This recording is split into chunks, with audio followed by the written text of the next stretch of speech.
ഭഗവതേ വാസുദേവായ. ശ്ലോകം 120. മിശ്ര വൈഷ്ണവാശാന്ത അലംബത ശുദ്ധദാന്ത ധനഭോഗാനാഹീയ ഭീമാന പുത്രേര പ്രഭാവേ യദന ആസീമിലേ തഥാ വിഷ്ണു പ്രീതേ വിജയനാദാന. വിവർത്തനം ശ്രീല പ്രഭുപാദ് കി ജയ്. ഒരു മാതൃകാ വൈഷ്ണവനായിരുന്ന ജഗന്നാഥ മിശ്ര ശാന്തനും ഇന്ദ്രിയ സംയമനമുള്ളവനും പരിശുദ്ധനും നിയന്ത്രിതാത്മാവുമായിരുന്നു. അതിനാൽ അദ്ദേഹത്തിന് ഭൗതിക സമ്പത്ത് ആസ്വദിക്കാൻ ആഗ്രഹമുണ്ടായിരുന്നില്ല. തൻ്റെ ദിവ്യനായ പുത്രന്റെ പ്രഭാവത്താൽ വന്നു ചേരുന്ന ധനമത്രയും അദ്ദേഹം വിഷ്ണുവിന്റെ സംതൃപ്തിക്കായി ബ്രാഹ്മണർക്ക് ദാനം ചെയ്തു. ലഗ്നാഗണി ഹർഷമതി നീലാംബര ചക്രവർത്തി ഗുപ്തേ കിചൂകഹീല മിശ്രേരെ മഹാപുരുഷേര ചിഹ്നാലഗ്നേ അംഗേ ഭിന്ന ഭിന്ന ദേഖിയേ താരീബേ സംസാരേ. ചൈതന്യ മഹാപ്രഭുവിന്റെ ജനന മുഹൂർത്തം ഗണിച്ച നീലാംബര ചക്രവർത്തി കുട്ടിയുടെ ശരീരത്തിലും ജനന മുഹൂർത്തത്തിലും ഒരു മഹാവ്യക്തിത്വത്തിന്റെ വിവിധ അടയാളങ്ങൾ താൻ ദർശിച്ചതായി ജഗന്നാഥ് മിശ്രയോട് രഹസ്യമായി പറഞ്ഞു.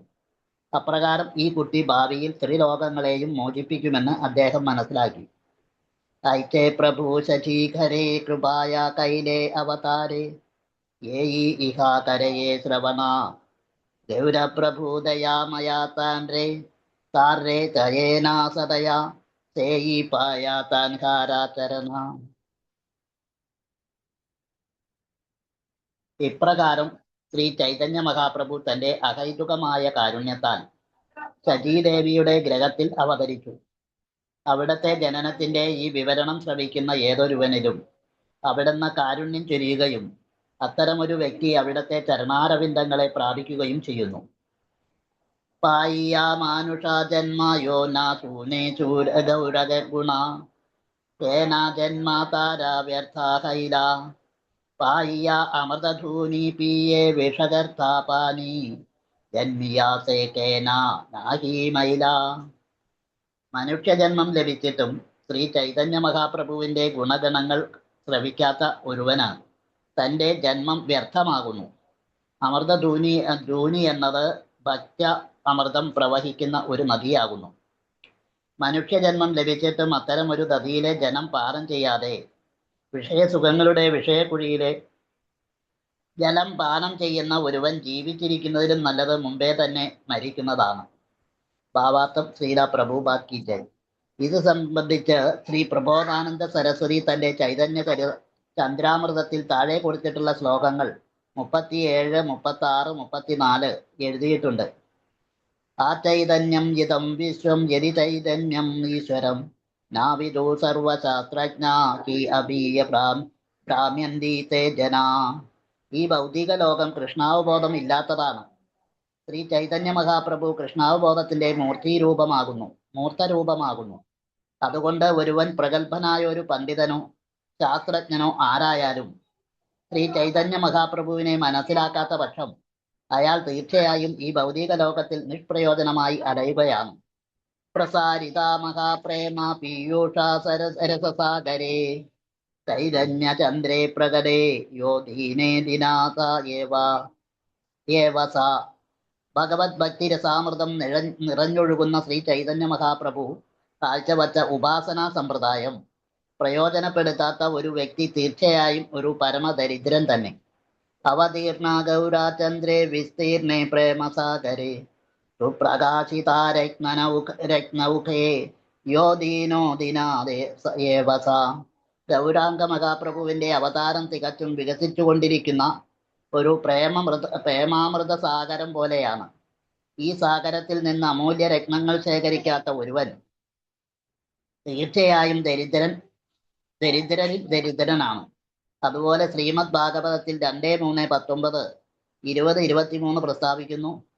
സ്വവിദ്വരാഹോഷ്ട്രകര സംസ്കൃതാ പുരുഷ പശു യത്കർണപദോ ഭേദോ ജാതോ നാമഗദാഗ്രജ വിലേബദോരുക്രമ വിക്രമാന്യ ന ശൃണ്വതാ കർണപുടേ നരസ്യ ജിഹ്വാസദീതാർദുരീകേവ സൂത നാചോപകായത്യുരുകായ കായത.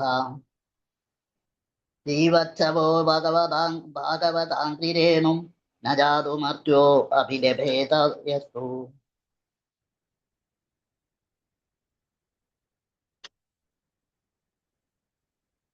ശ്രീവിഷ്ണുപദ്യാ മനുജത്തുളസ്യ ശ്വസഞ്ചവോ യസ്തു ന വേദഗന്ധം.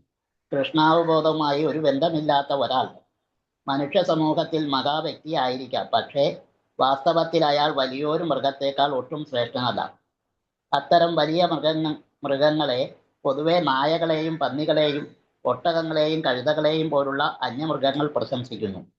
പരമപ്രഭുവായ ഭഗവാനെ കുറിച്ച് കേൾക്കാൻ കാതുകൊടുക്കാത്ത ഒരുവന്റെ കാതുകൾ പാമ്പിൻ മാളങ്ങളെ പോലെയാണ്. ആ വ്യക്തിക്ക് ഒരു നാക്കുണ്ടെങ്കിലും അത് അനാവശ്യമായി ഓരിയിട്ട് ശല്യമുണ്ടാക്കി മരണസർപ്പത്തെ വിളിച്ചു വരുത്തുന്ന തവളയുടെ നാവ് പോലെയാണ്. അതുപോലെ മഹാഭക്തന്മാരുടെ പാതാരവിന്ദങ്ങളിലെ ധൂളി പ്രയോജനപ്പെടുത്തുകയോ അല്ലെങ്കിൽ ഭഗവാന്റെ പാദപങ്കജങ്ങളിൽ അർപ്പിക്കുന്ന തുളസീതളങ്ങൾ മണക്കുകയോ ചെയ്യാത്ത ഒരു വ്യക്തിയെ അയാൾ പ്രവൃത്തി ചെയ്യുന്നുണ്ടെങ്കിലും മരിച്ചവനായി കണക്കാക്കണം. അതുപോലെ ശ്രീമദ് ഭാഗവതം 10:1-4 പറയുന്നു, നിവർത്തതരൈർപുപഗീയമാനാത് ഭവൗഷധധാശ്രോതമാനോഭിരാമാത് ക ഉത്തമശ്ലോക ഗുണാനുവദാത് പുമാൻ വിരജ്യേതവിനാ പശുഘ്നാത്. ഒരു കശാപ്പുകാരനോ അല്ലെങ്കിൽ ആത്മഹന്താവോ അല്ലാത്ത ആരാണ് പരമദിവ്യോത്തമ പുരുഷനായ ഭഗവാന്റെ സ്തുതികൾ ശ്രവിക്കാതിരിക്കുക? ഈ ഭൗതിക ലോകത്തിന്റെ കളങ്കങ്ങളിൽ നിന്ന് മുക്തരായ വ്യക്തികൾ അത്തരം സ്തുതികൾ ആസ്വദിക്കുന്നു. അതുപോലെ ശ്രീമദ് ഭാഗവതം 3:23-56 പറയുന്നു, ന ധീർത്ഥപാദ സേവ ഐ ജീവന്നപി മൃതോ ഹി സ. ഒരു വ്യക്തി ജീവിക്കുന്നുണ്ടെന്ന് തോന്നിപ്പിക്കുമെങ്കിലും അവൻ മഹാഭക്തന്മാരുടെ പാതാരവിന്ദങ്ങളിൽ സേവനം അനുഷ്ഠിക്കാത്ത പക്ഷം മൃതശരീരമായി പരിഗണിക്കപ്പെടണം. ഹരേ കൃഷ്ണ പ്രഭു. ഹരേ കൃഷ്ണ. ഗോപാൽപ്രഭു ചോദിച്ചത്. ഹരീഷ്ണ ഗോപാൽപ്രഭു പ്രണാം. 120 തുടങ്ങി 123 ജസ്റ്റ് 3 വായിച്ചുള്ളൂ. 123 ഒരു സംഭവമാണ്. അതെ, നമ്മുടെ ഭാഗവതത്തില് പറഞ്ഞിരിക്കുന്ന അതുപോലെ തന്നെ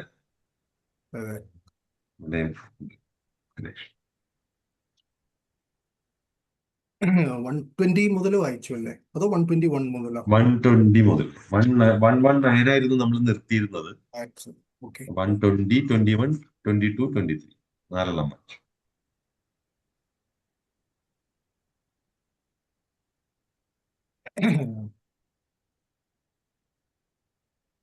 ില് ജഗന്നാഥ മിശ്രയെ പറ്റിയാണ്. മാതൃകാഭിക്ഷ 120 വായിച്ചപ്പോ എനിക്ക് പെട്ടെന്ന് തോന്നിയത്, അദ്ദേഹത്തിന് ഭൗതിക സമ്പത്ത് ആസ്വദിക്കാൻ ആഗ്രഹമുണ്ടായിരുന്നില്ല. പക്ഷേ തന്റെ ദിവ്യനായ പുത്രന്റെ പ്രഭാവത്താൽ വന്നു ചേരുന്ന ധനമത്രയും അദ്ദേഹം വിഷ്ണുവിന്റെ സംതൃപ്തിക്കായി ബ്രാഹ്മണർക്ക് ദാനം ചെയ്തു. ചൈതന്യ മഹാപ്രഭുവിനെ നമ്മള് നമോ മഹാവദാന്യായ അല്ലെ എന്നുവെച്ചാൽ ഏറ്റവും ദാനശീലനായ, ഏറ്റവും വലിയ ദാനം നൽകുന്ന വ്യക്തിത്വം എന്ന് പറയുന്നു. എന്തുകൊണ്ടാണ് മഹാവദാന്യ എന്ന് പറയുന്നത്, ഏറ്റവും വലിയ ദാനം നൽകുന്നുവെന്ന് മഹാപ്രഭുവിനെ വിശേഷിപ്പിക്കാൻ എന്താണ് കാരണം?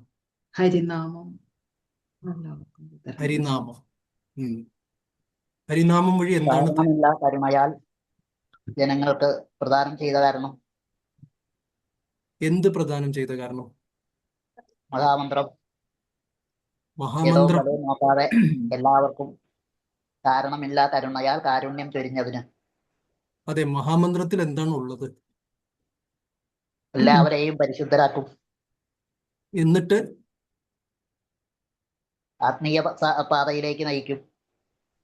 ഒക്കെ ശരി തന്നെ, എല്ലാം അനുഗ്രഹം. നമ്മൾ ഇപ്പൊ ഏകദേശം എത്ര മാസങ്ങളായിട്ട് ചൈതന്യ ചരിതാമൃതം ഭഗവത് പ്രേമം, കൃഷ്ണപ്രേമം, റൈറ്റ്? നമോ മഹാവദാന്യായ കൃഷ്ണപ്രേമ പ്രദായത്തെ. സോ കൃഷ്ണപ്രേമം നൽകുന്നു. അത് ഹരിനാമം വഴി കൃഷ്ണപ്രേമം സ്വീകരിക്കാൻ എളുപ്പമായിട്ടുള്ള മാർഗമാണ് ഹരിനാമം. ആ രീതിയിൽ നമുക്ക് കൃഷ്ണപ്രേമം തരുന്നത് കൊണ്ടാണ് ചൈതന്യ മഹാപ്രഭുവിനെ മഹാവദാന്യായ, ഏറ്റവും വലിയ ദാതാവ്. വേറെ എത്ര വലിയ സോഷ്യൽ സർവീസ് ചെയ്യുന്ന, സമൂഹത്തിൽ ഉപകാരികളായിട്ടുള്ള വ്യക്തികൾ ഒരുപാട് പേരുണ്ട്. ബിൽ ഗേറ്റ്സ് പോലുള്ള വ്യക്തികൾ ബിൽ ഗേറ്റ്സ് ഫൗണ്ടേഷൻ ഉണ്ടാക്കിയിട്ടുണ്ട്. കോടിക്കണക്കിന് ഡോളറുകളാണ് അവര് ജീവകാരുണ്യ പ്രവർത്തനങ്ങൾക്കായിട്ട് ചെലവഴിക്കുന്നത്. പല ആധ്യാത്മിക സംഘടനകളുണ്ട്, അവരൊക്കെ ദാനം ചെയ്യുന്നുണ്ട്. പക്ഷേ ഇതൊക്കെ ആയാലും ആ ദാനങ്ങളൊക്കെ നല്ലതാണ്, അല്ലെന്ന് പറയുന്നില്ല. പക്ഷേ ആ ജീവാത്മാവിന്റെ അടിസ്ഥാനപരമായ ആവശ്യം അത് നിറവേറുന്നില്ല, അല്ലേ? ജീവാത്മാവിന്റെ അടിസ്ഥാനപരമായ ആവശ്യം എന്താണ്? കൃഷ്ണപ്രേമം കിട്ടുക. അത് ഇസ്കോൺകാർ പറയുന്നു. ഭഗവാൻ സേവ. ജന്മമരണ ശൃംഖലയിൽ നിന്ന് രക്ഷപ്പെടുക. ഈ ജനന മരണ ചക്രം കുറെ പറഞ്ഞു. അത് പുറത്തിറങ്ങാൻ വേറെ പല വഴികളും ഉണ്ട്. ഭഗവാൻ സേവ. ചൈതന്യ മഹാപ്രഭു വരേണ്ട ആവശ്യമില്ല. ഭഗവത് സേവ പ്രഭു. ഉം? ഭഗവത് സേവ.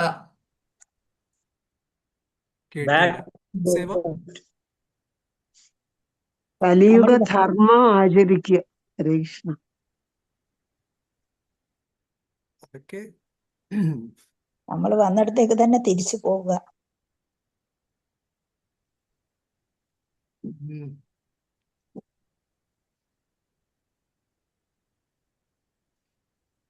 യഥാർത്ഥത്തിൽ ജീവാത്മാന്റെ ആവശ്യം എന്താണ്? സന്തോഷം. സേവ ഭഗവാന്റെ ചെയ്യുക. സേവനം. ഭഗവാന്റെ സേവ സേവനം. ചെയ്യുക. സേവ ചെയ്യുക.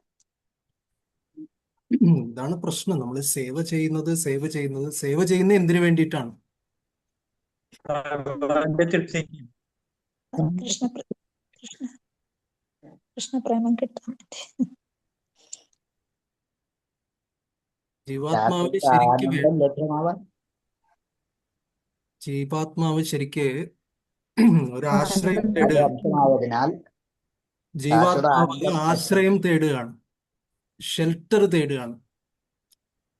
ഭഗവാൻ ഇൻഡിപെൻഡന്റ് ആണ്, ഭഗവാൻ സ്വതന്ത്രനാണ്, അല്ലേ? ഭഗവാന് ആശ്രയം ആവശ്യമില്ല. ഭഗവാനാണ് എല്ലാവർക്കും ആശ്രയം കൊടുക്കുന്നത്. ജീവാത്മാവിന് ആശ്രയം വേണം, അല്ലാണ്ട് തനിയെ ഇരിക്കാൻ പറ്റില്ല. അപ്പൊ ആശ്രയം നൽകുന്നത് കൃഷ്ണനാണ്. ആശ്രയം നൽകുന്നത് കൃഷ്ണനാണ്. അപ്പോൾ അങ്ങനെ നോക്കുന്ന സമയത്ത് വേറെ എന്ത് ഭൗതികമായിട്ടുള്ള കാര്യങ്ങൾ കൊടുത്താലും, ഒരു വ്യക്തിക്ക് ആഹാരം കൊടുക്കാം, ഇത് കൊടുക്കാം, പലതും കൊടുക്കാം. പക്ഷെ യഥാർത്ഥത്തിലുള്ള സാമൂഹ്യ സേവനം എന്ന് പറയുന്നത് ആ വ്യക്തിക്ക് ഒരു ആശ്രയം കൊടുക്കലാണ്. പ്രഭുപാദ് പറഞ്ഞ കഥയെ അറിയാലോ. ഒരു അനാഥ ബാലകൻ ഉണ്ടായിരുന്നു. ആ കുട്ടിയുടെ അവസ്ഥ കണ്ടിട്ട് പലരും ദുഃഖിച്ചു. അപ്പൊ ചില ആൾക്കാർ വന്നിട്ട് ആ കുഞ്ഞിന് ഒരു നേരത്തെ ആഹാരം കൊടുത്തു. അത് സേവനമാണല്ലെന്ന് പറയുന്നില്ല. മറ്റു ചില വ്യക്തികൾ എന്ത് കൊടുത്തു? എന്തിനാ ഒരു നേരത്തെ ആഹാരം കൊണ്ട് എന്താവാനാണെന്ന് പറഞ്ഞിട്ട് എന്ത് ചെയ്തു? ശരി, ഈ കുട്ടിക്ക് എവിടെങ്കിലും ഒരു ജോലി കൊടുക്കാം, ചെറിയ എവിടെങ്കിലും ഒരു ജോലി ചെയ്ത് ദിവസവും അതിന്റെ വരുമാനം കിട്ടുകയാണെങ്കിൽ അത് ഒരു നേരത്തെ അല്ല, അതിന് പല നാളത്തെ ആഹാരത്തിന്റെ പ്രശ്നം മാറിക്കിട്ടെന്ന് പറഞ്ഞ് അതിനൊരു ജോലി കൊടുത്തു.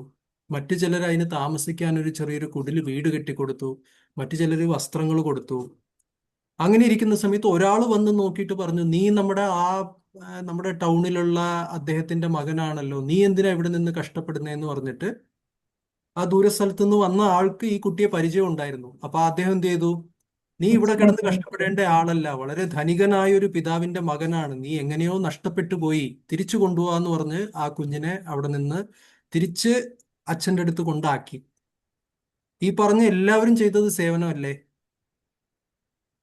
അല്ലെന്ന് നമ്മൾ നിഷേധിക്കാൻ നമുക്ക് സാധിക്കില്ല. എല്ലാം സേവനമാണ്. പക്ഷെ എന്നാലും എല്ലാ സേവനവും ഒരുപോലെയാണോ? അല്ല, അല്ലേ? അതുകൊണ്ടാണ് ചൈതന്യ മഹാപ്രഭുവിന്റെ മഹാവദാന്യ എന്ന് പറയുന്നത്. എല്ലാ ജീവാത്മാക്കളും കൃഷ്ണന്റെ ആശ്രയം തേടി നടക്കുകയാണ്. കൃഷ്ണന്റെ മക്കളാണ് നമ്മളെല്ലാവരും. അപ്പോ അത് കിട്ടാൻ വേണ്ടി അതാണ് നമ്മൾ കൃത്യമായിട്ടുള്ള ഉത്തരം പറയണം, റൈറ്റ്? അതിനുവേണ്ടി അത് തരുന്നത് ചൈതന്യ മഹാപ്രഭു നമുക്ക് ആ ഒരു ആശ്രയം, കൃഷ്ണജ്ഞാനം നമുക്ക് തരുന്നു. അതിനുള്ള പ്രക്രിയ ഹരിനാമ ജപം തരുന്നു, റൈറ്റ്? അപ്പൊ അതുകൊണ്ട് നമുക്ക് ചൈതന്യ മഹാപ്രഭുവിനെ മഹാവദാന്യ എന്ന് പറയുന്നു. അങ്ങനെ വരുമ്പോ ചൈതന്യ മഹാപ്രഭുവിന്റെ പിതാവായിട്ടുള്ള ജഗന്നാഥ മിശ്ര, അദ്ദേഹത്തിന് എങ്ങനെ ദാനശീലൻ അല്ലാതെ ആയിരിക്കാൻ സാധിക്കും? അദ്ദേഹത്തിന് കിട്ടുന്ന കാര്യങ്ങളിൽ ഭൗതിക സമ്പത്തുകളിൽ അദ്ദേഹത്തിന് ആഗ്രഹം ഉണ്ടായിരുന്നില്ല. അദ്ദേഹം ചൈതന്യ മഹാപ്രഭുവിന്റെ പ്രഭാവത്താൽ അദ്ദേഹത്തിന് പലതും വന്നു ചേരുന്നു, എല്ലാ സൗഭാഗ്യങ്ങളും വരുന്നു. പക്ഷെ ആ സൗഭാഗ്യങ്ങളൊക്കെ എന്ത് ചെയ്യുന്നു? അത് മറ്റുള്ളവർക്ക് കൊടുക്കാൻ വേണ്ടി, അല്ലെ, അതിനു വേണ്ടി ഉപയോഗിക്കുന്നു. എക്സാമ്പിൾ പറയുന്നത് നമ്മുടെ ഗുരുവിന്റെ സംസാരദാവാനല എന്ന് പറയുന്ന പാട്ടിൽ പറയുന്നുണ്ട്, സംസാരദാവാനല ലീഢലോക ത്രാണായ കാരുണ്യ ഘനാഘനത്വം പ്രാപ്തസ്യ കല്യാണ ഗുണാർണവസ്യ വന്ദേ ഗുരു ശ്രീ ചരണാരവിന്ദം എന്ന് പറയുന്നു. സോ യഥാർത്ഥത്തിൽ കാരുണ്യം കൃഷ്ണനാണ്, കാരുണ്യത്തിന്റെ കടലാണ്. കാരുണ്യ ഗുണാർണവസ്യ, ആർണവം എന്ന് വെച്ചാൽ കടല്. അങ്ങനെയുള്ള കൃഷ്ണനിൽ നിന്ന് എന്ത് ചെയ്യുന്നു? ത്രാണായ കാരുണ്യ ഘനാഘനത്വം. കടലിൽ ഇഷ്ടം പോലെ വെള്ളമുണ്ട്, പക്ഷെ എന്നാലും മരുഭൂമിയില് കടലിൽ വെള്ളം ഉണ്ടെന്ന് പറയുന്നതുകൊണ്ട് മരുഭൂമിയുടെ ദാഹം മാറുമോ? ഇല്ല. അപ്പൊ എന്ത് ചെയ്യുന്നു? കടലിൽ നിന്നുള്ള വെള്ളം ഒരു നീരാവിയായി മാറി, ഒരു മേഘമായി മാറി. ആ മേഘം കാറ്റിന്റെ ഒഴുക്കില് കടലിൽ നിന്ന് മാറി യാത്ര ചെയ്ത് ഒരു മരുഭൂമിയിലോ വെള്ളമില്ലാത്ത സ്ഥലത്തോ വന്ന് അവിടെ അത് മഴയായിട്ട് പെയ്തു കഴിഞ്ഞാൽ ആ മരുഭൂമിയിലുള്ള വെള്ളത്തിന്റെ ആവശ്യങ്ങൾ നിറവേറും, അല്ലെ? അതേപോലെ തന്നെ ഈ കടൽ എന്ന് പറയുന്നത് കൃഷ്ണനോടും മരുഭൂമി എന്ന് പറയുന്നത് ഭൗതിക ലോകത്തോടും അവിടെ കിടന്ന് കഷ്ടപ്പെടുന്ന ബദ്ധജീവാത്മാക്കളോടും, ഈ മേഘം എന്ന് പറയുന്നത് കൃഷ്ണനാകുന്ന ആ കാരുണ്യ കടലിൽ നിന്ന് ഉരുത്തിരിഞ്ഞു വന്ന, അത് കൃഷ്ണന്റെ കാരുണ്യമാണ്. ഈ മേഘത്തിന്റെ സ്വന്തമല്ല വെള്ളം, അല്ലെ? വെള്ളം കടലിന്റെ സ്വന്തമാണ്, ജലാശയങ്ങളുടെ സ്വന്തമാണ്. പക്ഷെ അത് മേഘമായി മാറുന്ന സമയത്ത് അത് എത്തേണ്ടിടത്ത് എത്തി അവിടെ കാരുണ്യവർഷം, അവിടെ മഴ പെയ്യിക്കുന്നു. അങ്ങനെ ആൾക്കാർക്ക്, ജീവജാലങ്ങൾക്കൊക്കെ വെള്ളം കിട്ടി, ദാഹമൊക്കെ മാറി, ആ ഒരു തളർച്ചയൊക്കെ മാറി ഉന്മേഷം ലഭിക്കുന്നു, അല്ലെ? മഴ പെയ്തു കഴിഞ്ഞാൽ അടുത്ത ദിവസം രാവിലെ നോക്കിയാൽ ചെടികളൊക്കെ ഇങ്ങനെ, നമ്മൾ എത്ര വെള്ളം ഒഴിച്ചാലും ചിലപ്പോൾ ചില ചെടികൾ വളരില്ല.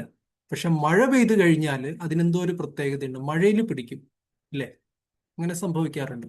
എന്ന് പറയുന്ന പോലെ നമുക്ക് ആ കാരുണ്യം കൊണ്ടുതരുന്നത് ആധ്യാത്മിക ഗുരുവാണ്. അതേപോലെ തന്നെ ഇവിടെ ജഗന്നാഥ മിശ്ര, അതായത് ഒരു ഭക്തൻ വന്നിട്ട് ഭഗവാന്റെ കയ്യിൽ നിന്ന്, ഭഗവാനിൽ നിന്ന് കാരുണ്യം സ്വീകരിക്കുന്നു. എന്നിട്ട് അത് സ്വയം വെച്ചുകൊണ്ടിരിക്കാനല്ല, അത് മറ്റുള്ളവർക്ക് കൊടുക്കാൻ വേണ്ടി അതിനെ സ്വീകരിക്കുന്നു. ഒരു ബാങ്ക് പോലെ, ഒരു യഥാർത്ഥ ബാങ്ക് പോലെ സ്വീകരിക്കുന്നു, അത് വെക്കുന്നു, എന്നിട്ട് അതിനെ കാത്തു സൂക്ഷിക്കുന്നു, എന്നിട്ട് പലിശ സഹിതം നമുക്ക് കൂടുതലായിട്ട് നമുക്ക് തിരിച്ചു തരുന്നു. അപ്പൊ അങ്ങനെ ഒരു മാതൃകാ വൈഷ്ണവനായിരുന്നു ജഗന്നാഥ മിശ്ര, റൈറ്റ്? ഈ മൂവ്മെന്റ് പ്രഭുപാദ് പറഞ്ഞു, this is A giving movement, കൊടുക്കുന്ന, പ്രദാനം ചെയ്യുന്ന മൂവ്മെന്റ് ആണ്, പ്രസ്ഥാനമാണ്, അല്ലെ? ശേഖരിക്കുന്നുണ്ട്, ശേഖരിക്കാതെ എങ്ങനെ പ്രദാനം ചെയ്യാൻ പറ്റും? പക്ഷെ നമ്മൾ എല്ലാവരോടും ഡൊണേഷൻ ചോദിക്കുന്നുണ്ട്, അല്ലേ? ഇനിയിപ്പോ ഒരു ഡൊണേഷന്റെ കാലഘട്ടമായിരിക്കും. അപ്പോ എല്ലാരോടും തരൂ തരൂ തരൂ എന്ന് പറഞ്ഞ് ചോദിക്കാറുണ്ട്. പക്ഷെ അത് മേടിച്ചു വെക്കുന്ന എന്തിനു വേണ്ടിയിട്ടാണ്? വീണ്ടും തിരിച്ചു നൽകാൻ വേണ്ടിയിട്ടാണ്. ഒരു അണക്കെട്ട് പോലെ, അല്ലേ? അങ്ങനെയൊക്കെ പറയാം. നമ്മൾ സ്വീകരിക്കുന്നു, പിന്നെ ആവശ്യമുള്ള സമയത്ത് അതിനെ വിതരണം ചെയ്യുക എന്നുള്ളൊരു കാര്യം. അപ്പൊ ഭക്തന്മാരെങ്ങനെ ആയിരിക്കണം? 121 ചൈതന്യ മഹാപ്രഭുവിന്റെ ജനന മുഹൂർത്തം ഗണിച്ച നീലാംബര ചക്രവർത്തി കുട്ടിയുടെ ശരീരത്തിലും ജനന മുഹൂർത്തത്തിലും ഒരു മഹാവ്യക്തിത്വത്തിന്റെ വിവിധ അടയാളങ്ങൾ താൻ ദർശിച്ചതായി ജഗന്നാഥ മിശ്രയോട് രഹസ്യമായി പറഞ്ഞു. അപ്രകാരം ഈ കുട്ടി ഭാവിയിൽ ത്രിലോകങ്ങളെയും മോചിപ്പിക്കുമെന്ന് അദ്ദേഹം മനസ്സിലാക്കി. സോ ഒരു മഹാപുരുഷന്റെ ലക്ഷണങ്ങളുണ്ട്. 32 ലക്ഷണങ്ങളാണ് ശാരീരികമായിട്ട് പറയുന്നത്. അതൊക്കെ ചൈതന്യ ചരിതാമൃതത്തിൽ തന്നെ ഉണ്ട്, പിന്നെ മറ്റ് വൈഷ്ണവ ഗ്രന്ഥങ്ങളിലും കൊടുത്തിട്ടുണ്ട്. 32 ശാരീരിക ലക്ഷണങ്ങൾ ഉണ്ടാവും ഒരു വ്യക്തി മഹാപുരുഷനാണെന്ന് തെളിയിക്കുന്ന ലക്ഷണങ്ങൾ. അതിൽ 32-ൽ 32 ചൈതന്യ മഹാപ്രഭുവിനുണ്ടായിരുന്നു. മറ്റ് വ്യക്തിത്വങ്ങൾ ചിലപ്പോൾ അതിൽ 32-ൽ 32 ഉണ്ടാവില്ല, ചില ലക്ഷണങ്ങൾ കാണാൻ സാധിക്കും. അങ്ങനെ ഉണ്ട്. സോ ചൈതന്യ മഹാപ്രഭു കൂടാതെ നമ്മുടെ പരമ്പരയിൽ വരുന്ന മറ്റൊരു വ്യക്തിത്വത്തിനും ഈ പറഞ്ഞ 32 മഹാപുരുഷ ലക്ഷണങ്ങളും ആ വ്യക്തിയിൽ ഉണ്ടായിരുന്നു എന്ന് പറഞ്ഞ് കേട്ടിട്ടുണ്ട്. ആരാണെന്ന് പറയാമോ? ചൈതന്യ മഹാപ്രഭുവിനെ കൂടാതെ ഭക്തി സിദ്ധാന്ത സരസ്വതി ടാഗോർ. ഭക്തി സിദ്ധാന്ത സരസ്വതി ഠാക്കൂർ. സോ അദ്ദേഹത്തിനും ഈ പറഞ്ഞ എല്ലാ മഹാപുരുഷ ലക്ഷണം പല കാര്യങ്ങളും ഉണ്ട്. കഴുത്ത് ചെറുതായിരിക്കുക, പിന്നെ എന്തൊക്കെയോ നീണ്ടിരിക്കുക, അങ്ങനെ ഓരോരോ ഇതുണ്ട്. ശബ്ദം ഗംഭീരമായിരിക്കുക, അങ്ങനെ എന്തൊക്കെയോ അതിന്റെ പല ലക്ഷണങ്ങളുണ്ട്. 122 ഇപ്രകാരം ശ്രീ ചൈതന്യ മഹാപ്രഭു തന്റെ അഹൈതുകമായ കാരുണ്യത്താൽ ശചീദേവിയുടെ ഗൃഹത്തിൽ അവതരിച്ചു. അവിടുത്തെ ജനനത്തിന്റെ ഈ വിവരണം ശ്രവിക്കുന്ന ഏതൊരുവനിലും അവിടുന്ന് കാരുണ്യം ചൊരിയുകയും അത്തരമൊരു വ്യക്തി അവിടുത്തെ ചരണാരവിന്ദങ്ങളെ പ്രാപിക്കുകയും ചെയ്യുന്നു. ഹരി ബോൾ. സോ ഇത്ര നേരം നമ്മൾ വായിച്ചതിനൊരു ബോണസ് കൃഷ്ണദാസ് കവിരാജ് ഗോസ്വാമി തരികയാണ്. നമ്മൾ ഈ വായിച്ചതിന് ഫലശ്രുതി വേണമല്ലോ, റൈറ്റ്? അപ്പൊ ഒരു ഫലശ്രുതി ഇവിടെ തരികയാണ്. ഭൗതികമായ ഫലം അല്ല. എന്താണ് ഫലം ഇവിടെ പറഞ്ഞിരിക്കുന്നത്?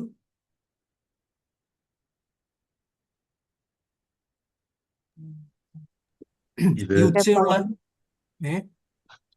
ഭഗവാന്റെ ചരണാരവിന്ദത്തിൽ ആശ്രയം ലഭിക്കുന്നു. ഭഗവാൻ ശ്രവണം. ചരണാരവിന്ദത്തിൽ ആശ്രയം ലഭിക്കുന്നു. അവിടുന്ന് കാരുണ്യം ചൊരിയുകയും കരുണ ലഭിക്കുന്നു. കരുണ ലഭിക്കുന്നു. ഭഗവാന്റെ ചരണാരവിന്ദത്തെ പ്രാപിക്കുകയും ചെയ്യുന്നു. ഇപ്പോ ഈ ഉച്ചയ്ക്ക് ഊണ് കഴിഞ്ഞ് ഉച്ചയുറക്കം നഷ്ടപ്പെടുത്തി ഇത്രയും കാലം നിന്നതിന് ഫലമില്ലാതെ പോവില്ല എന്നുള്ളത് കൃഷ്ണദാസ് കവിരാജ് ഗോസ്വാമി പറയുന്നു. ഹരേ കൃഷ്ണ. ഹരേ കൃഷ്ണ. ഹരി ബോൾ. പക്ഷെ ഇനിയും കൂടുതൽ വ്യക്തികൾ വരണം. നമ്മള് ഇപ്പോഴും 18, 20 അങ്ങനെ നിൽക്കുകയാണ്.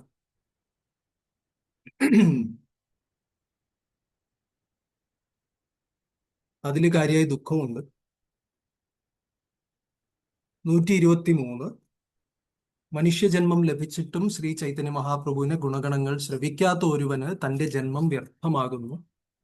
അമൃതധുനി എന്നത് ഭക്തി അമൃതം പ്രവഹിക്കുന്ന ഒരു നദിയാകുന്നു.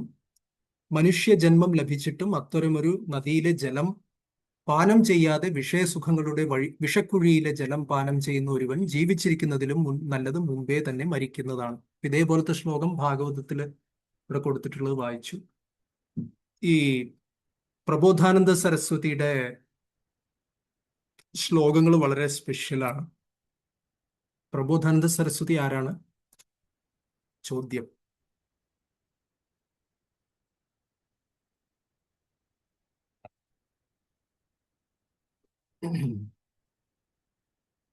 കേട്ട് പരിചയമുണ്ടോ പ്രബോധാനന്ദ സരസ്വതി? പ്രകാശാനന്ദ സരസ്വതിയുടെ ആരെങ്കിലും ആണോ? ഉണ്ട്. പ്രകാശാനന്ദ സരസ്വതിയുടെ ആരെങ്കിലും ആണോ? പ്രകാശാനന്ദ സരസ്വതിയുടെ ആരുമല്ല. പ്രബോധാനന്ദ സരസ്വതി അല്ലേ ഭഗവത്ഗീതയ്ക്ക് ഭാഷ്യം എഴുതിയത്? ആര്? പ്രബോധാനന്ദ സരസ്വതി അല്ലേ ഭഗവത്ഗീതയ്ക്ക് ഭാഷ്യം എഴുതിയത്? അല്ലേ അത് അല്ലേ പ്രഭു? അതാരാ?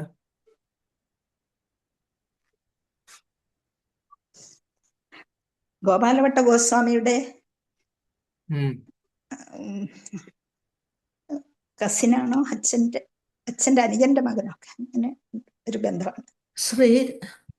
ശ്രീരംഗത്തിന് ഉള്ളതല്ലേ? ശ്രീരംഗത്ത് ഗോപാലഭട്ട ഗോസ്വാമി ഒരു ബ്രാഹ്മൺ വൈഷ്ണവ് ഫ്രം ശ്രീലങ്ക.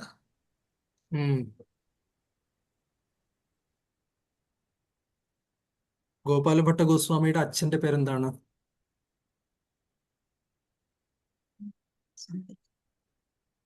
അച്ഛനാണെന്ന് തോന്നുന്നു പ്രബോധാനന്ദ സരസ്വതി. അതെങ്ങനെയാവും? സന്യാസി അല്ലേ? അല്ല അല്ല അല്ല അല്ല സോറി.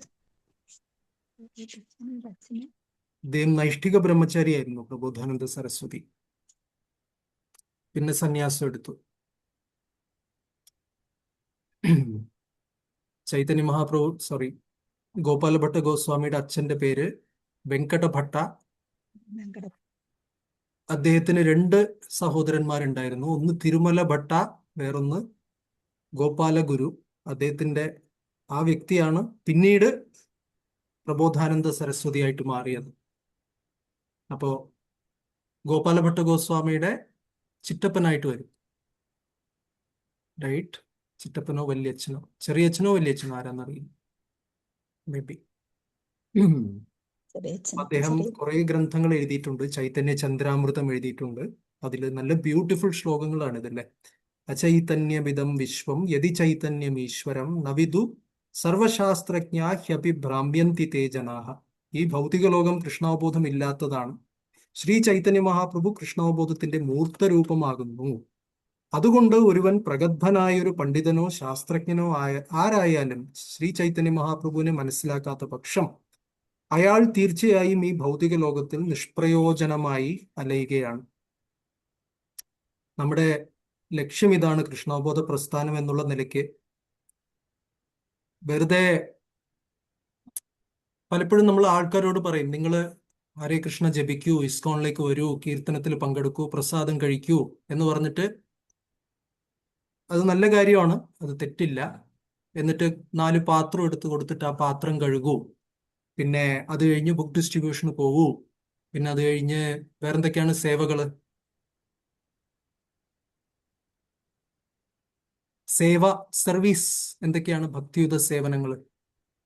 ക്ലീനിങ് ഉണ്ട്, ക്ലീനിങ് ചെയ്യാം, ക്ലീൻ ക്ലീനിങ്, ചെയ്യാം, അലങ്കരിക്കല്, ക്ലീനിങ് ചെയ്യാം, അലങ്കരിക്കാം, അലങ്കരിക്കല്, മാല കെട്ടി കൊടുക്കാം, മാല കെട്ടിക്കൊടുക്കുക, അലങ്കാരങ്ങൾ, അലങ്കരിക്കുക, പിന്നെന്താണ്?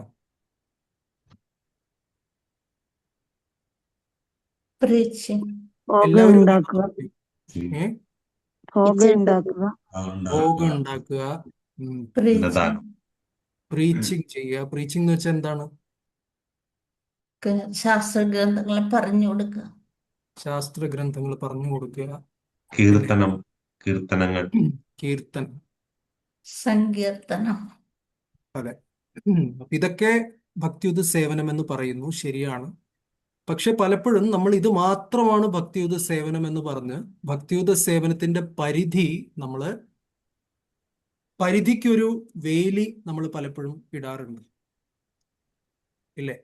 ഇതൊക്കെ മാത്രമാണ് ഭക്തിയുത സേവനം എന്ന് പറഞ്ഞ് നമ്മൾ ചിലപ്പോൾ അതിന് പരിധി വെക്കാറുണ്ട്. ഇതൊക്കെ ഭക്തിയുത സേവനം തന്നെയാണ്, അല്ലെന്ന് പറയുന്നില്ല. പക്ഷെ അതേസമയം പലർക്കും പല രീതിയിലും ഭക്തിയുത സേവനം ചെയ്യാൻ സാധിക്കും, റൈറ്റ്? അല്ലേ? ഒരു വ്യക്തി ഒരു ബിസിനസ് ചെയ്യുന്നു, ആ ബിസിനസ് വളർത്തി അതുവഴി ജനങ്ങളെ ആ കിട്ടിയ പണം വെച്ചിട്ട് കൃഷ്ണാവബോധ പ്രസ്ഥാനത്തിനെ വളർത്താൻ ശ്രമിക്കുന്നു. ഇനി അങ്ങനെ അല്ലെങ്കിൽ ആ വ്യക്തി എന്താ പറയാ, ഒരു സ്പോർട്സ്, ഒരു കളിയിലോ അല്ലെങ്കിൽ ഒരു കലയിലോ സംഗീതത്തിലോ ഒക്കെ ആ വ്യക്തിക്ക് അഭിരുചിയുണ്ട്. അപ്പൊ അതുവഴി അതിനെ കൃഷ്ണാവബോധപരമായിട്ട് ഭഗവാന് വേണ്ടി ചെയ്തുകൊണ്ട് അതിന്റെ ഫലങ്ങളെ കൃഷ്ണന് വേണ്ടി സമർപ്പിക്കുന്നു. ഇതൊക്കെ ഭക്തിയുത സേവനമാണോ? യെസ്, അതെ. റൈറ്റ്. ഒരു നല്ല ഭക്തൻ, അദ്ദേഹത്തിന് രാഷ്ട്രീയത്തിൽ താല്പര്യമുണ്ട്, അതേസമയം നല്ലൊരു ഭക്തനുമാണ്, കൃഷ്ണാവബോധം നല്ല രീതിയിൽ ആ വ്യക്തി പഠിച്ചിട്ടുണ്ട്, പ്രഭുപാദിന്റെ മൂഡ് ആൻഡ് മിഷൻ ആ വ്യക്തിക്കറിയാം. അദ്ദേഹം രാഷ്ട്രീയത്തിൽ പ്രവേശിച്ച് അവിടെ കൃഷ്ണാവബോധത്തിന് സഹായകമായ രീതിയിൽ അവിടുത്തെ രാഷ്ട്രീയ വ്യവസ്ഥയെ മാറ്റാൻ വേണ്ടി പരിശ്രമിക്കുന്നു. ഇത് ഭക്തിയുടെ സേവനമാണോ? അതെ, അതെ, യെസ്. നമ്മൾ സേവ എന്ന് പറഞ്ഞിട്ടൊരു ലിസ്റ്റ് എഴുതി തന്നു കഴിഞ്ഞു, ഒരു 50 സേവകൾ എഴുതൂ എന്ന് പറഞ്ഞാൽ നമ്മൾ ഈ പറഞ്ഞ കാര്യങ്ങൾ നമ്മൾ എഴുതുമോ അതില്? ഇല്ല, എഴുതാറില്ല. എഴുതില്ല. എന്തുകൊണ്ട് നമ്മൾ എഴുതാത്തത്?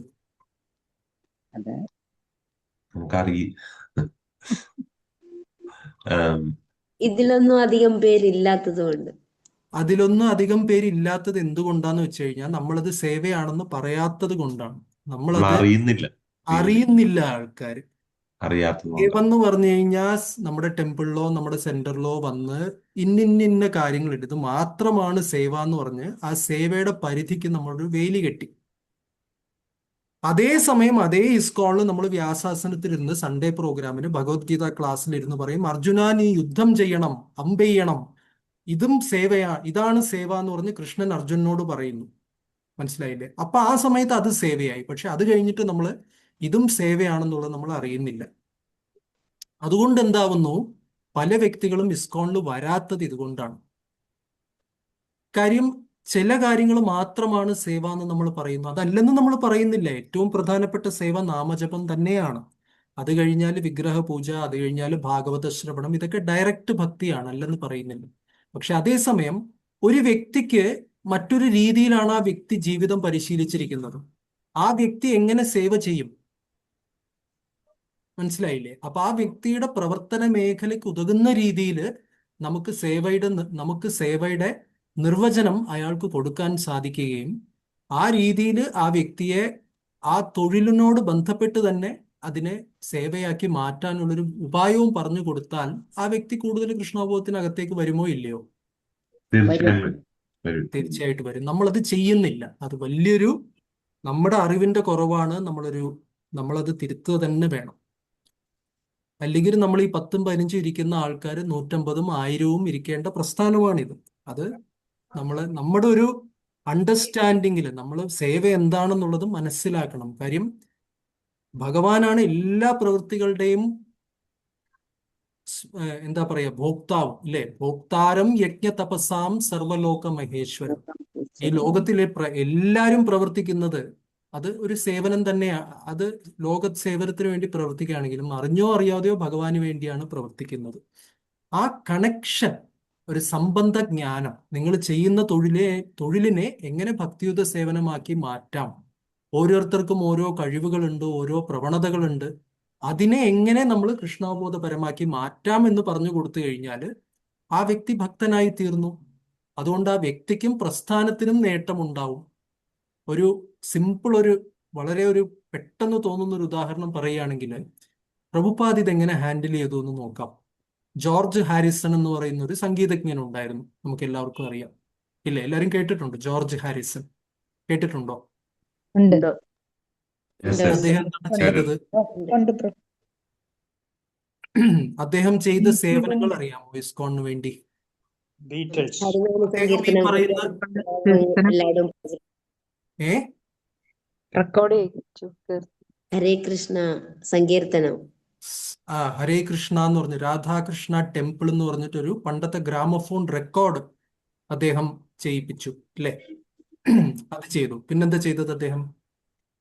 പിന്നെ അദ്ദേഹത്തിന്റെ വീട് തന്നെ ഇസ്കോണിന് വിട്ടുകൊടുത്തു. അദ്ദേഹത്തിന്റെ വീട്, ഒരു വലിയ എസ്റ്റേറ്റ് ഉണ്ടായിരുന്നു, അത് ഇസ്കോണിന് വിട്ടുകൊടുത്തു. അദ്ദേഹത്തിന്റെ അല്ല, ജോൺ ലെന്നന്റെ ആണ്, പക്ഷെ അദ്ദേഹം പ്രേരിപ്പിച്ചിട്ടാണ് നടന്നത്. പിന്നെ മറ്റെന്ത് സേവനം അദ്ദേഹം ചെയ്തു? ശൃംഗാരാരതിക്ക് ട്യൂൺ കൊടുത്തത് അദ്ദേഹമാണ്. അല്ല, അത് ഇവരാണ്, യമുന മാതാജിയാണ്. മേ ബി അതിന്റെ മ്യൂസിക്കിന്റെ പാർട്ട് അദ്ദേഹം ഉണ്ടായിരുന്നു. പ്രഭു പറഞ്ഞത് ശരിയാണ്. ആ റെക്കോർഡിങ്ങിലും അതിന്റെ ബാക്ക്ഗ്രൗണ്ട് മ്യൂസിക്കും ഒക്കെ അദ്ദേഹം ചെയ്തു, ശരിയാണ്. നമ്മുടെ ഗോവിന്ദമാദി പുരുഷൻ എന്നുള്ള പാട്ടിന്റെ റെക്കോർഡിങ്ങും ട്യൂണിങ്ങും ഒക്കെ ജോർജ് ഹാരിസന്റെ സ്റ്റുഡിയോയിലാണ് ചെയ്തത്, റെക്കോർഡ് ചെയ്തത്, ശരിയാണ്. മറ്റെന്ത് കാര്യം അദ്ദേഹം ചെയ്തു?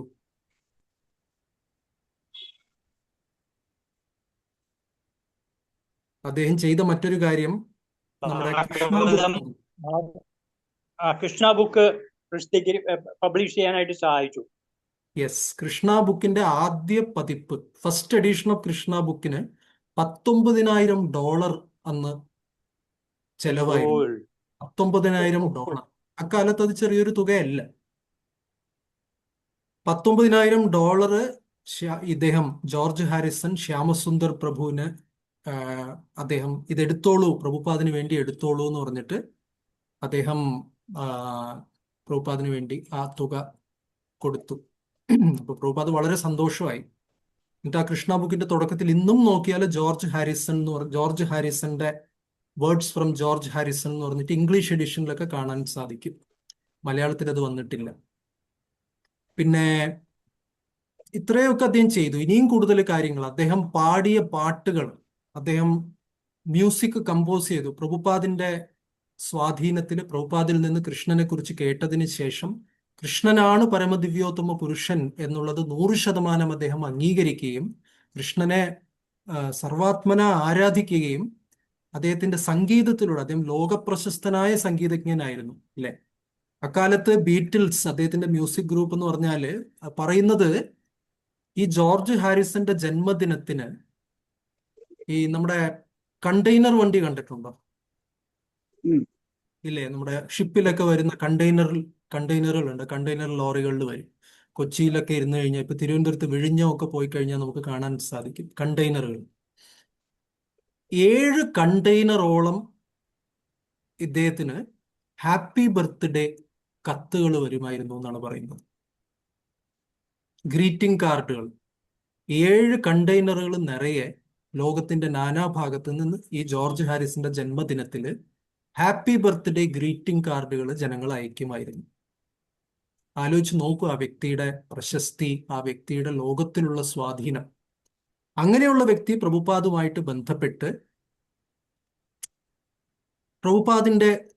പ്രഭുപാദിൽ നിന്ന് കൃഷ്ണനെ കുറിച്ച് നേരിട്ട് മനസ്സിലാക്കി അദ്ദേഹം എന്ത് ചെയ്തു? ഹരേ കൃഷ്ണ മഹാമന്ത്രം ജപിക്കുമായിരുന്നു, പിന്നെ ജപമാല വെച്ച് ജപിക്കുമായിരുന്നു. പ്രഭുപാദിന്റെ കൂടെ വൃന്ദാവനത്തിലൊക്കെ വന്ന് പ്രഭുപാദ് അദ്ദേഹത്തിന് വൃന്ദാവനം കാണിച്ചു കൊടുത്തു. ആലോചിച്ച് നോക്കൂ, വൃന്ദാവനത്തിൽ പ്രഭുപാദിന്റെ മുറി ഉണ്ടല്ലോ, ജീവഗോസ്വാമിയുടെ ക്ഷേത്രത്തില്, രാധാ ദാമോദർ ക്ഷേത്രത്തിലുള്ള പ്രഭുപാദിന്റെ മുറി, അതൊക്കെ ജോർജ് ഹാരിസിന് പ്രഭുപാദ് സ്വയം കാണിച്ചു കൊടുത്തു. ഞാൻ ഇവിടെയാണ് അമേരിക്കയിൽ വരുന്നതിന് മുമ്പ് താമസിച്ചിരുന്നത്, ഞാൻ ഇവിടെ പാചകം ചെയ്യുമായിരുന്നു, ഇവിടെ ഇരുന്ന് രൂപഗോസ്വാമിയെ നോക്കി ഞാൻ പ്രാർത്ഥിക്കുകയായിരുന്നു. പ്രഭുപാദ് ടൂർ ഗൈഡായിട്ട് പ്രഭുപാദ് തന്നെ താമസിച്ച സ്ഥലത്തിനെ കുറിച്ച് ജോർജ് ഹാരിസിന് കാണിച്ചു കൊടുത്തു. ആലോചിച്ച് നോക്കൂ. അങ്ങനെ George Harrison my sweet Lord എന്ന് പറയുന്ന ഒരു വളരെ സുന്ദരമായ ഒരു വെസ്റ്റേൺ സോങ്, ഇപ്പോഴും അത് ഭയങ്കര ഫേമസ് ആണ്. 4 മിനിറ്റേ ഉള്ളൂ. ആരെങ്കിലും കേട്ടിട്ടില്ലെങ്കിൽ ഗ്രൂപ്പിൽ ഇട്ട് തരാം. ഒരു വെസ്റ്റേൺ ബ്യൂട്ടിഫുൾ ആണ്. My sweet lord really want to see you എന്നൊക്കെ പറഞ്ഞിട്ടാണ്, ഞാൻ കാണാൻ ആഗ്രഹിക്കുന്നു അങ്ങേ, really want to love you, really want to serve you എന്നൊക്കെ പറഞ്ഞിട്ട് അങ്ങനെ ഹരേ കൃഷ്ണ മഹാമന്ത്രം ലോകപ്രശസ്തമായി. അത് കാരണം ദശലക്ഷക്കണക്കിന് വ്യക്തികൾ കൃഷ്ണാവബോധ പ്രസ്ഥാനവുമായിട്ട് ബന്ധപ്പെട്ടു. അങ്ങനെയാണ് യൂറോപ്പിലും അമേരിക്കയിലും അതുപോലെ ഓസ്ട്രേലിയ, ഈ പറയുന്ന എവിടൊക്കെ പാശ്ചാത്യ ജനങ്ങളുണ്ടോ ഈ ജോർജ് ഹാരിസിന്റെ പാട്ട് പോയി ഹരേ കൃഷ്ണ മഹാമന്ത്രവും പ്രഭുപാദും ഫേമസ് ആയി. സോ ആ ജോർജ് ഹാരിസൺ, ഞാൻ പറയാൻ കാരണമുണ്ട്, അദ്ദേഹം പ്രഭുപാദിന്റെ അടുത്ത് അത്രയും അറ്റാച്ച്ഡ് ആയി, പ്രഭുപാദിനോട് അത്ര ആസക്തനായി. എന്നിട്ട് പറഞ്ഞു, പ്രഭുപാദ്, ഞാൻ എൻ്റെ സംഗീതവും എൻ്റെ ഈ പറയുന്ന തൊഴിലും ബാക്കി എല്ലാ കാര്യങ്ങളും ഉപേക്ഷിച്ച് ഞാൻ കൃഷ്ണഭക്തൻ, എനിക്ക് കൃഷ്ണനാണ് എല്ലാം എന്ന് എനിക്ക് മനസ്സിലായി കഴിഞ്ഞു. അതുകൊണ്ട് താങ്കളുടെ ഏതെങ്കിലും ഒരു ക്ഷേത്രത്തിൽ ഞാനൊരു ഫുൾ ടൈം ഡിവോട്ടി ആയിട്ട് ഞാൻ നിവസിക്കാൻ ആഗ്രഹിക്കുന്നു, ശില പ്രഭുപാദ് സ്വീകരിക്കണം എന്ന് പറഞ്ഞു. സോ നമ്മളാണെങ്കിൽ എന്ത് പറയും? നമുക്ക് ഓൾറെഡി നമുക്ക് സേവ ചെയ്യാൻ ആളില്ല, ഇല്ലേ? നമ്മുടെ ടെമ്പിളുകളിൽ സേവയ്ക്ക് ആള് കുറവാണ്. ഒരാൾ വരുന്നു എന്ന് പറഞ്ഞു കഴിഞ്ഞാൽ, അത് ഇത്രയും പ്രശസ്തനായ വ്യക്തി വരുന്നു എന്ന് പറഞ്ഞു കഴിഞ്ഞാൽ എന്താവും? വേഗം എന്നോളാൻ പറയും. വേഗം 1 മിനിറ്റ് നിൽക്കണ്ട, ഞാൻ വണ്ടി കൊണ്ടുവരാന്ന് പറഞ്ഞിട്ട് നമ്മൾ വിളിക്കാൻ വരും, അല്ലേ? ആ വ്യക്തി വന്നു കഴിഞ്ഞാൽ നമുക്ക് ഡൊണേഷൻ കിട്ടും, നമുക്ക് വലിയ ക്ഷേത്രം പണിയാം, പിന്നെ നമുക്ക് കൂടുതൽ സേവ ചെയ്യാം, കുറെ ബുക്ക് ഡിസ്ട്രിബ്യൂട്ട് ആവും. ശരിയാണോ അല്ലയോ? നമ്മളാണെങ്കിൽ എന്ത് ചെയ്യും? ശരിയാണ്, പെട്ടെന്ന് വരാൻ പറയും. നമ്മളതൊരു പെട്ടെന്ന് വരാൻ പറയും. അതെ. ശരിയല്ലേ? അതെ. പ്രഭുപാദ് എന്ത് ചെയ്തു? പ്രഭുപാദ് പറഞ്ഞു, കൃഷ്ണനെ സേവിക്കുക എന്ന് പറഞ്ഞു കഴിഞ്ഞാല് അതിന് വിശാലമായ ഒരു അർത്ഥമുണ്ട്. ഹരിനാമം പ്രചരിപ്പിക്കുക എന്നുള്ളതാണ് ഈ പ്രസ്ഥാനത്തിന്റെ ഉദ്ദേശം തന്നെ. അതുകൊണ്ട് പ്രഭുപാദ് പറഞ്ഞു, താങ്കളുടെ തൊഴിലിൽ തുടരുക, സ്ഥാനേ സ്ഥിത. കാര്യം അവിടെ താങ്കൾക്ക് പ്രശസ്തിയുണ്ട്, ലോകത്തിൽ സ്വാധീനമുണ്ട്. ഈ കഴിവും ഈ സ്ഥാനവും ആരാണ് തന്നിരിക്കുന്നത്? കൃഷ്ണനാണ് തന്നിരിക്കുന്നത്, അല്ലേ? അപ്പൊ ആ സ്ഥാനത്തിനെ ബുദ്ധിയില്ലാതെ ആ സ്ഥാനത്തിന് ഒഴിഞ്ഞ് നിങ്ങളൊരു ഫുൾ ടൈം ഡിവോട്ടി ആവേണ്ട കാര്യമില്ല. മറ്റൊരു വ്യക്തിയോട് പ്രഭുപാദ് ചിലപ്പോൾ ഫുൾ ടൈം ആയിട്ട് വരാൻ പറയും. പക്ഷെ പ്രഭുപാദ് ഇദ്ദേഹത്തോട് പറഞ്ഞില്ല. കാര്യം ഉള്ള സ്ഥാനത്തിന് ഉപയോഗിച്ച് ഇനിയും പാട്ടുകൾ എഴുതുക, ഇനിയും കൃഷ്ണന്റെ നാമം പ്രചരിപ്പിക്കുക എന്ന് പറയും. അപ്പൊ പ്രഭുപാദ് പറഞ്ഞു, പ്രഭുപാദ് ഒരു താൽക്കാലിക നേട്ടത്തിന് വേണ്ടി അല്ല നോക്കിയത്, അല്ലെ? പ്രഭുപാദ് ആ വ്യക്തിക്ക് നല്ലത് വരാനും മാത്രമല്ല കൃഷ്ണാവബോധ പ്രസ്ഥാനത്തിന്റെ ഒരു ലോങ് ടേം, ഒരു ദീർഘകാല ഭാവിയും നോക്കിയിട്ട് പറഞ്ഞു, താങ്കൾ ചെയ്യുന്നതും സേവയാണ്. മനസ്സിലായില്ലേ? നമ്മൾക്ക് സേവ എന്ന് പറഞ്ഞു കഴിഞ്ഞാൽ 1, 2, 3, 4, 5 നമ്മൾ ടെമ്പിളിൽ വന്ന് സെന്ററിൽ വന്ന് ചെയ്യുന്നത് മാത്രമാണ് സേവ എന്ന് പറഞ്ഞിട്ടുള്ളൊരു വളരെ തെറ്റായ, വളരെ ഒരു എന്താണ് പറയുക, ഷോർട്ട് സൈറ്റഡ് എന്ന് പറയും, അല്ലെ? ദീർഘദൃഷ്ടി, വളരെ ഹ്രസ്വദൃഷ്ടിയോടുള്ള ചുട്ടമായ ചിന്താഗതി, സങ്കുചിതമായിട്ടുള്ള ഒരു നമുക്കൊരു ഹ്രസ്വമായ സങ്കുചിതമായ നമ്മളൊരു കാഴ്ചപ്പാടുണ്ട്. പക്ഷെ പ്രഭുപാദ് അങ്ങനെയല്ല. കൃഷ്ണാവബോധം വളരെ ബൃഹത്തായ ഒരു കാഴ്ചപ്പാടിലൂടെ നമ്മൾ കാണണം. നമ്മള് പല സമൂഹത്തിൽ ഇന്ന് ആൾക്കാരുണ്ട്, അവരവർക്ക് സ്ഥാനം നൽകിയിരിക്കുന്നതും കൃഷ്ണനാണ്. ആ സ്ഥാനത്തിനെ പ്രയോജനപ്പെടുത്തി അവർക്ക് അവിടെ നിന്ന് കൃഷ്ണാവബോധത്തെ അവരെങ്ങനെ അവര് ഭക്തന്മാരാകാമെന്നും അവിടെ നിന്നുകൊണ്ട് കൃഷ്ണാവബോധത്തെ ഇനിയും പല സ്ഥലങ്ങളിലേക്ക് എങ്ങനെ എത്തിക്കാമെന്നുള്ളൊരു വിശാലമായ കാഴ്ചപ്പാട് പ്രഭുപാദ് കൈക്കൊണ്ടു. ഈവൻ ജോർജ് ഹാരിസൺ പറഞ്ഞു, ഞാൻ അങ്ങയുടെ ശിഷ്യനാവാൻ ആഗ്രഹിക്കുന്നു, ദീക്ഷ എനിക്ക് തരൂ എന്ന് പറഞ്ഞപ്പോൾ തന്നെ പ്രഭുപാദ് പറഞ്ഞു ആ ഒരു കാലഘട്ടത്തിൽ ജോർജ് ഹാരിസന് ദീക്ഷ എടുക്കാൻ പറ്റുന്ന ഒരു സാഹചര്യവും അല്ല. കാര്യം മ്യൂസിക് ഗ്രൂപ്പിലൊക്കെ പോകുമ്പോൾ എല്ലാ 4 നിയമങ്ങളും പാലിക്കാൻ പറ്റിയെന്ന് വരില്ല. എന്നിരുന്നാലും ഹരിനാമം പ്രചരിപ്പിക്കാൻ അദ്ദേഹം ആ സ്ഥാനവും അദ്ദേഹത്തിന്റെ അപ്പം നിൽക്കുന്ന പൊസിഷനും അതുകൊണ്ട് സാധിക്കുന്നുണ്ടെന്നുള്ളത് കൊണ്ട് പ്രഭുപാദ് എന്ത് പറഞ്ഞു?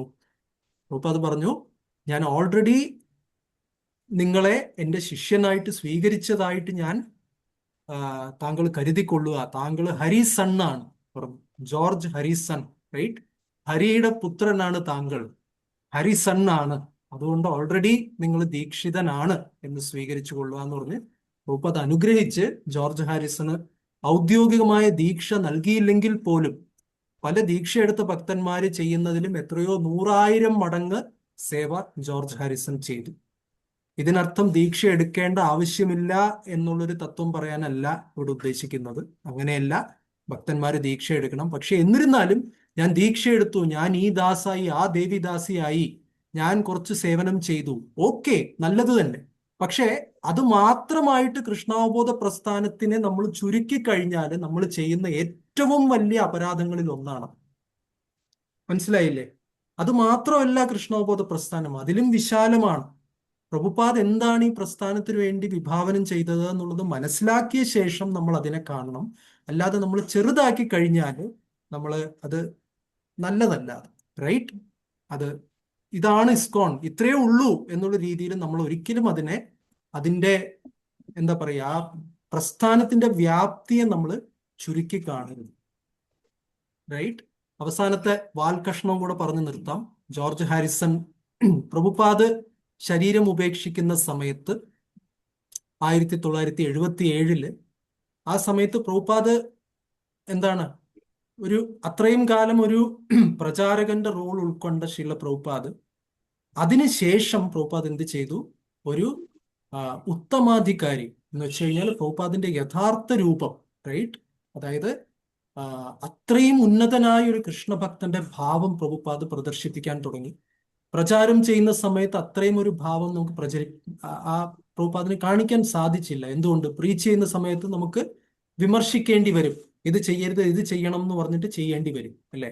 പക്ഷെ പ്രഭുപാദ് യഥാർത്ഥത്തിൽ പരമവൈഷ്ണവനാണ്. ഉന്നതന്മാരിലും വെച്ച് സമുന്നതനായ ചൈതന്യ മഹാപ്രഭുവിന്റെ സേനാപതി ഭക്തനാണ് പ്രഭുപാദ്. അപ്പൊ ആ ഒരു ഉത്തമ ഭാവം പ്രഭുപാദ് പ്രകടിപ്പിച്ച് എല്ലാവർക്കും നന്ദി പറയുകയും, അതുപോലെ തന്നെ പ്രഭുപാദിന്റെ ഗുരുഭ്രാതാക്കന്മാർ, ഗോഡ് ബ്രദേഴ്സ്, ആദ്യം പ്രഭുപാദ് അവരെ വിമർശിച്ചിട്ടുണ്ട്. എന്റെ ഗുരുമഹാരാജ് പറഞ്ഞ നിർദ്ദേശങ്ങള് പാലിക്കാതെ ഇവരൊക്കെ ഓരോ രീതിയിൽ പോയി എന്ന് പറഞ്ഞിട്ട് പ്രഭുപാദ് തന്റെ ഗോഡ് ബ്രദേഴ്സിനെ വിമർശിച്ചിട്ടുണ്ട്, ഇല്ലേ? പറഞ്ഞിട്ടുണ്ട്, നമ്മൾ ഈ പ്രസ്ഥാനം ഉണ്ടാക്കുന്ന സമയത്ത് സഹകരിക്കുന്നതിന് പകരം ചിലപ്പോൾ മത്സരബുദ്ധിയോടെ കണ്ടിട്ടുണ്ട് എന്റെ ഗോഡ് ബ്രദേഴ്സ് എന്നൊക്കെ പറഞ്ഞിട്ട് പ്രഭുപാദ്, നമുക്കത് ചെയ്യാൻ പറ്റില്ല, പക്ഷെ പ്രഭുപാദ് ഗോഡ് ബ്രദേഴ്സിനെ വിമർശിച്ചിട്ടുണ്ട്.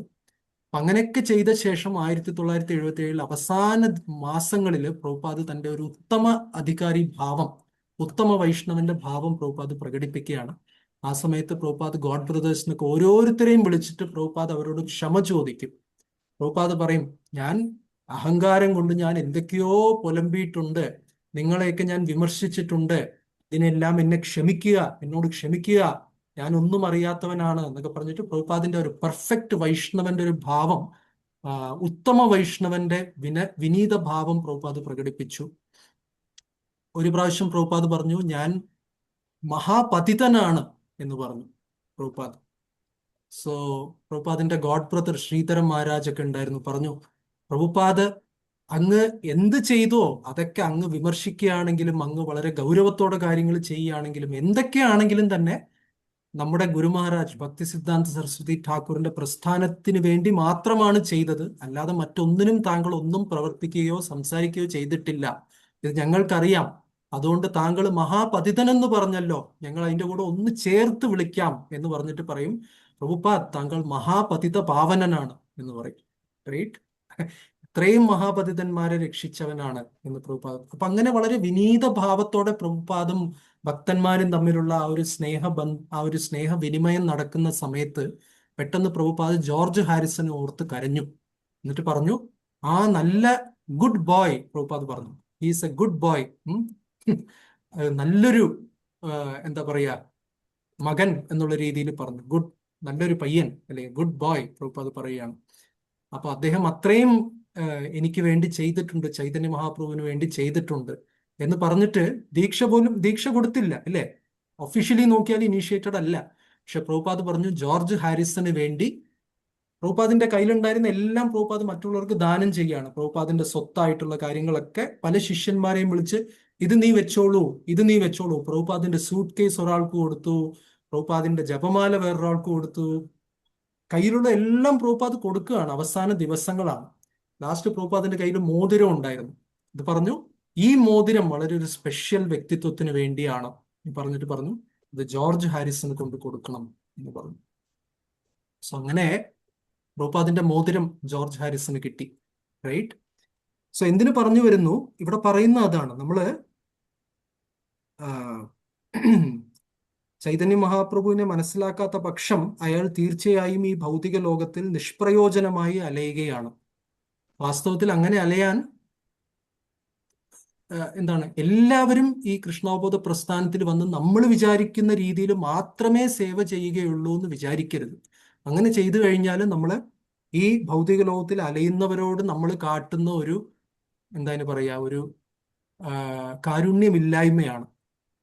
അങ്ങനെ വരാതിരിക്കാൻ വേണ്ടി നമ്മൾ ആദ്യം ഈ പ്രസ്ഥാനം എന്താണെന്ന് അതിന്റെ പൂർണ്ണ രൂപത്തോടെ മനസ്സിലാക്കി, അതിന്റെ പൂർണ്ണ വ്യാപ്തിയോടെ മനസ്സിലാക്കി, നമ്മൾ കരുതുന്ന രീതിയിൽ മാത്രമല്ല സേവനം, അല്ലാതെയും പല രീതിയിൽ സേവനം ചെയ്യാൻ സാധിക്കുമെന്നുള്ളത് മനസ്സിലാക്കി പല വ്യക്തികളെ യഥോചിതം അവരെ കൃഷ്ണാവബോധ സേവനങ്ങളിൽ ഏർപ്പെടുത്തിയാൽ ഈ പ്രസ്ഥാനം ഇപ്പൊ നിൽക്കുന്നതിന് ഒരു 100 ഇരട്ടിയോ 1000 ഇരട്ടിയോ വികസിക്കാനുള്ള വാതിലുകൾ ഈ ഒരു ചിന്താഗതിയിലെ മാറ്റം അത് തുറന്നു തരും.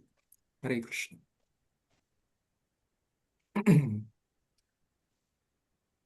അതിനെക്കുറിച്ച് എന്തെങ്കിലും? ഹരേ കൃഷ്ണ പ്രഭു. പ്രഭു ഇത് എത്ര ശതമാനം ശരി?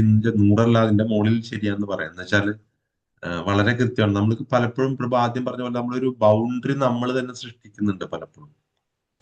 അത് ഇപ്പം ആദ്യം പ്രഭു ചോദിച്ചു ഇതൊക്കെ സേവ, നമ്മളെല്ലാം പറയുന്ന പ്രത്യക്ഷ സേവകളാണ് പറഞ്ഞത്. ഇപ്പൊ നമ്മുടെ എക്സാമ്പിൾ ഡിജിറ്റൽ, നമ്മളൊരു കാര്യം നമ്മൾ പറയാറുള്ളതാണ് അല്ലെ, എവിടെയും കാണില്ലാത്തൊരു കാര്യമുണ്ട്. പിന്നെ ചിലപ്പോ ഇസ്കോൺ എടുത്തു കഴിഞ്ഞ്, ഇസ്കോൺ അല്ല ഏതൊരു ഇത് എടുത്തു കഴിഞ്ഞാലും പ്രത്യക്ഷത്തിലില്ലാത്ത ഒരുപാട് പേരുണ്ടാവില്ലേ. എന്ന് വെച്ചാല് അവരെ നമ്മള് കാണില്ല. എന്ന് വെച്ചാൽ ചിലപ്പോ അവരവിടെ നമ്മൾ കാണുന്നുണ്ടാവില്ല, പക്ഷെ അവരുടെ പ്രവർത്തനങ്ങളും ഉണ്ടായിരിക്കും അവിടെ മൊത്തം കാര്യങ്ങൾ ഓടുന്നില്ല. അങ്ങനത്തെ എന്ന് വെച്ചാൽ പ്രത്യക്ഷത്തിൽ വരാത്ത രീതിയിൽ സേവകളായിരിക്കും. അപ്പൊ അതൊരു ഇതാണ് നമ്മൾ എന്തിലാണോ നമ്മൾക്ക് ഇൻട്രസ്റ്റ് അല്ലെങ്കിൽ നമ്മൾ ഇതായി നിൽക്കുന്നത് അതിലൂടെ അതിനെ സേവയാക്കി മാറ്റി എടുക്കുന്ന അതിലേക്ക് സപ്പോർട്ട് ചെയ്യലാണ് ശരിക്കും പ്രഭു.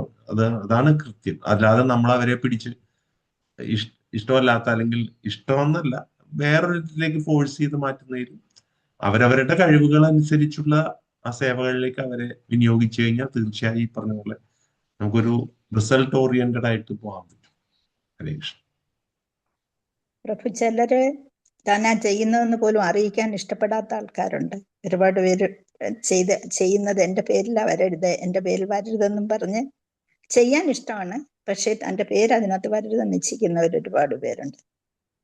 അങ്ങനെയും സേവ ചെയ്യുന്നവരുണ്ട്. ഭഗവാൻ വേണ്ടി സേവ ചെയ്യണമെന്ന് ആഗ്രഹമുണ്ട്, തനിക്ക് പ്രശസ്തി വേണ്ട എന്ന് പറയുന്നത്. അത് മറ്റൊരു വിഷയം. നമ്മൾ ഇവിടെ സംസാരിക്കുന്നത് സേവയുടെ വ്യാപ്തിയാണ്. വേറൊരു ഉദാഹരണം പറയാം. ഡൽഹിയിൽ ഒരു മനുഷ്യനുണ്ടായിരുന്നു.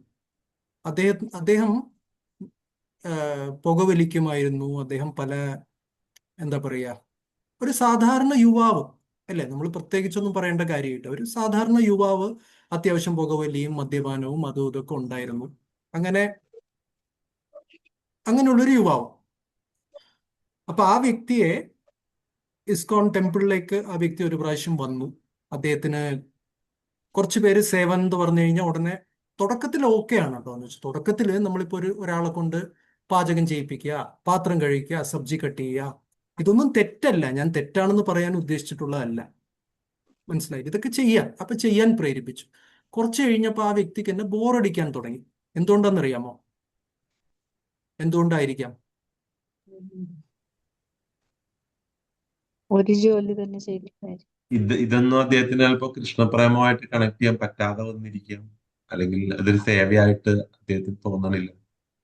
ഈ സേവകൾ പറഞ്ഞത് മോശമായത് കൊണ്ടല്ല, ഇതൊക്കെ അല്ല. ഭഗവത് സേവകൾ തന്നെയാണ്. പക്ഷേ ചിലർക്ക് ചില സേവകൾ ഇഷ്ടപ്പെടും, മറ്റു ചിലർക്ക് മറ്റ് സേവകളായിരിക്കും ഇഷ്ടപ്പെടുക. ഈ വ്യക്തിയുടെ ജീവിതം എന്ന് പറയുന്നത് മൊത്തം ഈ പറയുന്ന ഡിജിറ്റൽ ആയിരുന്നു. ആ വ്യക്തി അദ്ദേഹത്തിന് എന്താണ് മറ്റേ വീഡിയോ എഡിറ്റിങ്ങും അതുപോലെ അനിമേഷനും അങ്ങനെയുള്ള കാര്യങ്ങളൊക്കെ ഭയങ്കര ഇഷ്ടമായിരുന്നു. മനസ്സിലായില്ലേ? അപ്പൊ കുറെ കാലം അദ്ദേഹം വന്നിട്ട് ഇസ്കോണിൽ വന്നു നിന്നു. പക്ഷെ അദ്ദേഹത്തിനൊരു എന്താ പറയുക, ഒരു ഇൻവോൾവ്മെന്റ്, എങ്ങനെ അതിന് പറയുക, ഒരു ഈ പ്രസ്ഥാനവുമായിട്ട് ബന്ധപ്പെടാനൊരു ആ വ്യക്തിത്വത്തെ പൂർണ്ണമായിട്ടും സമർപ്പിക്കാനൊരു മാർഗം ഈ പ്രസ്ഥാനത്തിൽ ഉള്ളതായിട്ട് അദ്ദേഹത്തിന് ഫീൽ ചെയ്തില്ല. ഓക്കെ, അത് കഴിഞ്ഞിട്ട് കഥയുടെ സെക്കൻഡ് പാർട്ട് കേൾക്കണോ? ട്വിസ്റ്റ് ഉണ്ട് ഇതിൽ. എന്ത് സംഭവിച്ചു? ഭാഗ്യവശാല് ഏതോ ഒരു ഭക്തൻ ഈ വ്യക്തിയെ കുറച്ചുകൂടെ അടുത്ത് സംസാരിക്കുകയും ആ വ്യക്തിയെക്കുറിച്ച് കൂടുതൽ അറിയുകയും അടുത്ത് ഇടപഴകുകയും ചെയ്തിട്ട് പറഞ്ഞു, ഇതാണോ നിങ്ങൾക്ക് ഇഷ്ടം? ശരി, അനിമേഷനും കാര്യങ്ങളാണോ? ഇതൊക്കെ നമുക്ക് ചെയ്യാമല്ലോ എന്ന് പറഞ്ഞ് പ്രചോദനം കൊടുത്തു. ഓക്കെ, എൻകറേജ് ചെയ്തു. ലാസ്റ്റ് പാർട്ട് പറയട്ടെ. അങ്ങനെ പ്രചോദനം കിട്ടിയ ആ വ്യക്തി, ശരി, കൃഷ്ണാവബോധം പ്രാക്ടീസ് ചെയ്യാനുള്ള എൻ്റെ രീതി ഇതാണ്, എൻ്റെ സേവനം. അർജുനൻ എങ്ങനെയാണോ മഹാഭാരതത്തിൽ യുദ്ധം ചെയ്യുന്നത് അദ്ദേഹത്തിന്റെ താല്പര്യത്തിനനുസരിച്ചുള്ള കഴിവിനനുസരിച്ചുള്ള ഒരു സേവനമായിട്ട് കിട്ടിയത്, ഈ അനിമേഷനാണ് എൻ്റെ സേവനം എന്ന് ആ വ്യക്തിക്ക് മനസ്സിലായിട്ട് വർഷങ്ങൾക്ക് ശേഷം മഹാവതാർ നരസിംഹ എന്ന് പറയുന്ന സിനിമ അദ്ദേഹം പുറത്തിറക്കി. ഹരി ഹരേ കൃഷ്ണ. ഹരേ കൃഷ്ണ, ഹരേ കൃഷ്ണ. മനസ്സിലായില്ലേ? അപ്പൊ അന്നത്തെ ആ ഡിവോട്ടി ഈ കാര്യം മനസ്സിലാക്കി ഇദ്ദേഹത്തിന് ഒരു എൻകറേജ്മെന്റ് കൊടുത്തിരുന്നില്ലെങ്കിൽ എന്ത് സംഭവിക്കുമായിരുന്നു? രണ്ട് കാര്യങ്ങൾ സംഭവിക്കുമായിരുന്നു. എന്ത്? ഒന്ന്, അദ്ദേഹം വിട്ടുപോയാണ്.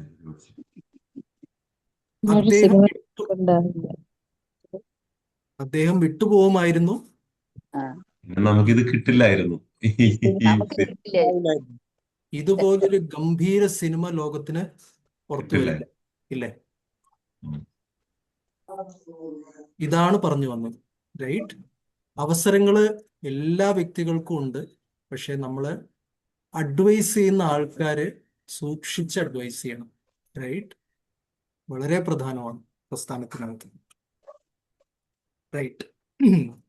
അവസാനം ഒന്ന് വായിക്കാം. ഈ ശ്ലോകങ്ങളൊക്കെ വായിച്ചല്ലോ. പ്രസാരിത മഹാപ്രേമ പീയൂഷ രസസാഗര. ചില വ്യക്തികൾക്ക് ശ്ലോകങ്ങൾ ചൊല്ലാനാണ് ഇഷ്ടം, മറ്റു ചിലർക്ക് എന്തൊക്കെ ഉണ്ട് കൃഷ്ണോബോധ പ്രസ്ഥാനത്തിൽ. എല്ലാവരും ഒന്നേ ചെയ്യണം എന്ന് പറഞ്ഞു കഴിഞ്ഞാല്, റൈറ്റ്, ഒന്നേ ചെയ്യണം. എന്ത്? ഹരിനാമം എല്ലാവരും ചെയ്യണം, അതില് വ്യത്യാസമില്ല. ഭഗവാന്റെ മുമ്പിൽ നൃത്തം ചെയ്യണം, അതിൽ വ്യത്യാസമില്ല. ഭാഗവതം കേൾക്കണം, അതിൽ വ്യത്യാസമില്ല. അത്യാവശ്യം സേവകളൊക്കെ ചെയ്യണം, അതിലും വ്യത്യാസമില്ല. പക്ഷെ അത് കഴിഞ്ഞിട്ടുള്ളതൊക്കെ ആ വ്യക്തിക്ക് വിട്ടുകൊടുക്കണം. റൈറ്റ്? അതിനർത്ഥം 4 യമനിയമങ്ങള് ബ്രേക്ക് ചെയ്യുന്ന ഒരു വരെ നമ്മൾ അനുമതി കൊടുക്കണം എന്നല്ല. ആ പരിധികൾക്കുള്ളിൽ നിന്നുകൊണ്ട് അനന്തമായ സാധ്യതകളുണ്ട്. റൈറ്റ്? ഒരാൾ AI ആണ് ചെയ്യുന്നത്, ആർട്ടിഫിഷ്യൽ ഇന്റലിജൻസ് ആണ് ആർക്ക് താല്പര്യം, അതുവഴി ആ വ്യക്തിയെ കൃഷ്ണോബോധത്തിൽ കൊണ്ടുവരണം. ഇല്ലേ? എന്തുകൊണ്ടാണ് നമ്മുടെ മക്കള് പലരും കൃഷ്ണോബോധത്തിൽ വരാത്തത്? കാരണം അവര് വിചാരിച്ചു വെച്ചിരിക്കുന്ന കൃഷ്ണോബോധം എന്ന് പറഞ്ഞാൽ ഇത്ര മാത്രമേ ഉള്ളൂ. അല്ലേ? അതാരുടെ തെറ്റ്? നമ്മുടെ തെറ്റ്. നമ്മുടെ തെറ്റ്. റൈറ്റ്? ആ തെറ്റ് വീണ്ടും തുടരരുത്. ഓക്കെ, ലാസ്റ്റ് ശ്ലോകം കൂടെ ഒന്ന് വായിച്ചു നിർത്താം. അതോടെ ഈ അധ്യായം കഴിയാണ്. അപ്പോ ആരെങ്കിലും ഒന്ന് വായിച്ചു നിർത്തിയാൽ നമുക്ക് ഡിസ്കഷൻ ഉണ്ടെങ്കിൽ അടുത്ത ദിവസം ആവാം. ഹരേ കൃഷ്ണ. ഏത് പുസ്തകം പ്രഭുവിന് വായിക്കണ്ടേ?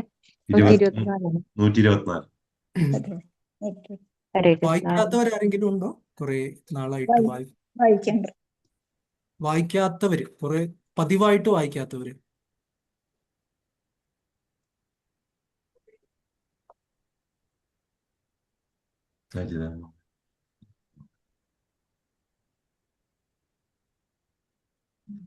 അജിത മാതാജി വായിച്ചിട്ട് കുറെ വായിച്ചു. Okay. Hare Krishna. Thank you. വായിച്ചോട്ടെ പ്രഭു. ഹരേ കൃഷ്ണ. ശ്രീ ചൈതന്യ നിത്യാനന്ദ ആചാര്യ അദ്വൈത ചന്ദ്ര സ്വരൂപ രൂപ രഘുനാഥ ദാസ ഇൻഹാസബാര ശ്രീചരണ ശിരേ വന്ദി നിജധന ജന്മലീല ഗായില കൃഷ്ണദാസ. വിവർത്തനം ബൈ ശ്രീല പ്രഭുപാദ് കി ജയ്. ശ്രീ ചൈതന്യന്റെയും നിത്യാനന്ദ പ്രഭുവിന്റെയും അദ്വൈത ചന്ദ്രന്റെയും സ്വരൂപ ദാമോദരന്റെയും രൂപ ഗോസ്വാമിയുടെയും രഘുനാഥദാസ ഗോസ്വാമിയുടെയും ചരണങ്ങൾ എന്റെ സ്വന്തം സ്വത്തായി കരുതി ശിരസാ വഹിച്ച് ഞാൻ കൃഷ്ണദാസൻ ശ്രീ ചൈതന്യ മഹാപ്രഭുവിന്റെ അവതാരം ഇപ്രകാരം വിവരിച്ചുകൊള്ളുന്നു. ഭാവാർത്ഥം. ശ്രീ ചൈതന്യ മഹാപ്രഭുവും നിത്യാനന്ദ പ്രഭുവും ആചാര്യ അദ്വൈത ചന്ദ്രനും സ്വരൂപ ദാമോദരനും രൂപ ഗോസ്വാമിയും രഘുനാഥദാസ ഗോസ്വാമിയും അവരുടെ അനുയായികളുമെല്ലാം കൃഷ്ണദാസ കവിരാജ ഗോസ്വാമിയാൽ അംഗീകരിക്കപ്പെടുന്നു. കവിരാജ ഗോസ്വാമിയുടെ കാലടികൾ പിന്തുടരുന്ന ഏതൊരുവനും മുകളിൽ പ്രതിപാദിക്കപ്പെട്ട പ്രഭുക്കന്മാരുടെ തൃപ്പാദങ്ങളെ സ്വന്തം സ്വത്തായി സ്വീകരിക്കുന്നു. വിഷയിയായ വ്യക്തിക്ക് സമ്പത്തും ഐശ്വര്യവും മായ മാത്രമാണ്. വാസ്തവത്തിൽ അവ സ്വത്തുക്കളല്ല, മറിച്ച് ബന്ധനങ്ങളാണ്. എന്തുകൊണ്ടെന്നാൽ ഭൗതിക ലോകം ആസ്വദിക്കുന്നതിലൂടെ ഒരു ബദ്ധാത്മാവ് തന്റെ ഇന്നത്തെ ആസ്വാദനത്തിന്റെ കടപ്പാടുകളാൽ നാളെ കൂടുതൽ കൂടുതൽ ബന്ധനത്തിലാകുന്നു. ദൗർഭാഗ്യവശാൽ ഒരു ബദ്ധാത്മാവ് അവനെ കടത്തിലാഴ്ത്തുന്ന സമ്പത്ത് അവന്റെ സ്വന്തമാണെന്ന് കരുതുകയും അത്തരം സമ്പത്തുകൾ നേടാൻ തിടുക്കപ്പെടുകയും ചെയ്യുന്നു. പക്ഷെ ഒരു ഭക്തൻ അത്തരം സ്വത്തിനെ യഥാർത്ഥ സ്വത്തായി കരുതുന്നില്ല.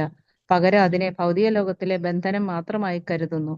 ശ്രീകൃഷ്ണ ഭഗവാൻ ഒരുവനിൽ സംപ്രീതനാകുന്ന പക്ഷം അയാളുടെ സമ്പത്തുകൾ എടുത്തു കളയുന്നു. അവിടുന്ന് ശ്രീമദ് ഭാഗവതത്തിൽ 10:88 പറഞ്ഞിട്ടുള്ളതുപോലെ യസ്യാഹം അനുഗൃഹാമി ഹരിഷ്യേ തദ്ധനം ശനൈഹി. ഒരു ഭക്തനോട് പ്രത്യേക കാരുണ്യം പ്രകടിപ്പിക്കുവാനായി ഞാൻ അവന്റെ എല്ലാ സമ്പത്തുകളും എടുത്തു കളയുന്നു. അതുപോലെ നരോത്തമദാസ് ഠാക്കൂർ പറയുന്നു, ധനമോരെ നിത്യാനന്ദ രാധാകൃഷ്ണ ശ്രീചരണ സെയി മോര പ്രാണധന. എന്റെ യഥാർത്ഥ ധനം നിത്യാനന്ദ പ്രഭുവും ശ്രീ രാധയുടെയും കൃഷ്ണന്റെയും പാദകമലങ്ങളുമാണ്. അദ്ദേഹം വീണ്ടും പ്രാർത്ഥിക്കുന്നു, ഭഗവാനെ, ദയവായി എനിക്ക് ഈ ഐശ്വര്യം തരയണമേ. എനിക്ക് അങ്ങയുടെ പാദപങ്കജങ്ങളല്ലാതെ മറ്റൊന്നും സമ്പത്തിനായി ആവശ്യമില്ല. ശ്രീല നരോത്തമദാസ് ഠാക്കൂർ അദ്ദേഹത്തിന്റെ യഥാർത്ഥ സമ്പത്ത് രാധയുടെയും കൃഷ്ണന്റെയും ചരണങ്ങളാണെന്ന് പല സ്ഥലങ്ങളിലും പാടിയിട്ടുണ്ട്. ദൗർഭാഗ്യവശാൽ നാം യഥാർത്ഥമല്ലാത്ത സ്വത്തിൽ താല്പര്യപ്പെടുകയും യഥാർത്ഥ ധനം അവഗണിക്കുകയും ചെയ്യുന്നു. അധനേ യതന കരി ധന തേയാഗിനു. സ്മാർത്തർ രഘുനാഥദാസ ഗോസ്വാമിയെ ചിലപ്പോൾ ശൂദ്രനായി പരിഗണിക്കാറുണ്ട്. പക്ഷേ കൃഷ്ണദാസ കവിരാജ ഗോസ്വാമി ഇവിടെ സ്വരൂപ രൂപ രഘുനാഥദാസ എന്ന് പ്രത്യേകം പ്രതിപാദിച്ചിരിക്കുന്നു. അതുകൊണ്ട് രഘുനാഥദാസ ഗോസ്വാമിയുടെ പാതാരവിന്ദങ്ങളെ ജാതി സമ്പ്രദായത്തിന്റെ എല്ലാ വിഭജനങ്ങൾക്കും അതീതമായി സ്വീകരിക്കുന്ന ഒരുവൻ യഥാർത്ഥ ആത്മീയ നിർവൃതിയുടെ ധനം ആസ്വദിക്കുന്നു. ശ്രീ ചൈതന്യ ചരിതാമൃതം ആദിലീലയിലെ ശ്രീ ചൈതന്യ മഹാപ്രഭുവിന്റെ ആഗമനം എന്ന 13-ാം അധ്യായത്തിന്റെ ഭക്തിവേദാന്ത ഭാവാർത്ഥം ഇവിടെ സമ്പൂർണമാകുന്നു. Hare Krishna. Hare Krishna. Thank you very much. നമുക്ക് അടുത്ത ദിവസം കണ്ടിന്യൂ ചെയ്യാം. ഹരേ കൃഷ്ണ. 13 അധ്യായങ്ങൾ കഴിഞ്ഞു. ഇനി 4 അധ്യായം കൂടെ ആയാൽ ആദിലീല സമ്പൂർണമായി. ഹരേ കൃഷ്ണ. ഇത്ര എത്തുന്നു പ്രതീക്ഷിച്ചില്ല അല്ലേ? ഒരിക്കലും ഇല്ല. ഹരേ കൃഷ്ണ.